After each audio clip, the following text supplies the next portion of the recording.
মানুষ দুনিয়া থেকে বিদায় নেয়, ওর জন্য আকাশেও কেউ কাঁদে না, জমিনেও কেউ কাঁদে না, ইন্না লিল্লাহ কেউ পড়ে না। তা আমরা যেন এরকম জীবন কেউ গঠন না করি।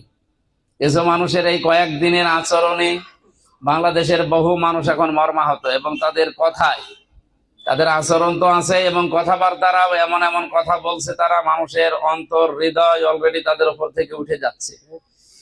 আমাদের প্রতিবেশী নামে কলঙ্ক, যদিও জানাজার এই ময়দানে এই কথাগুলো বলা উচিত না, তারপরও আমি স্মরণ করাচ্ছি। এখানে বহু মানুষ আছে, আজন্ম শত্রু ছিল আমাদের প্রতিবেশী রাষ্ট্র।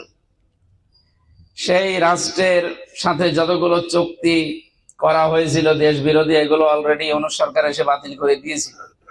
এখন আবার অনেকে সেগুলো চালু করার মাধ্যমে এই দেশের আমার মনে হয় 100 জনের অন্তত যারা হ্যাঁ ভোট দিয়েছে 77%, তারা তো এই দেশকে ভালোবাসে। এই মানুষগুলো তো এখন আপনি জীবনও তাদের মন পাবেন না। আর মানুষের যদি না থাকে তা আপনি একা বসবাস করবেন এই দেশে।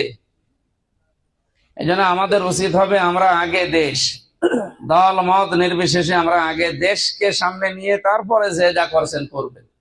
আমাদের জীবনটা গঠন করার জন্য আমাদের মালিক একজন আছে, আমাদের নেতা একজন আছে, আমাদের ধর্মীয় গ্রন্থ আছে। এর উপরে আপনাদেরকে আহ্বান জানাচ্ছি, আসেন জীবনটা ওইভাবে সাজিয়ে আগামীর বাংলাদেশকে আমরা এগিয়ে নিয়ে যাই। এরপরে আল্লাহ রাব্বুল আলামিন যদি সুযোগ আমাদেরকে দান করে, তার বিধান এদেশে কায়েমের মাধ্যমে সর্বোচ্চ সফলতা আমরা দেখাতে চাই।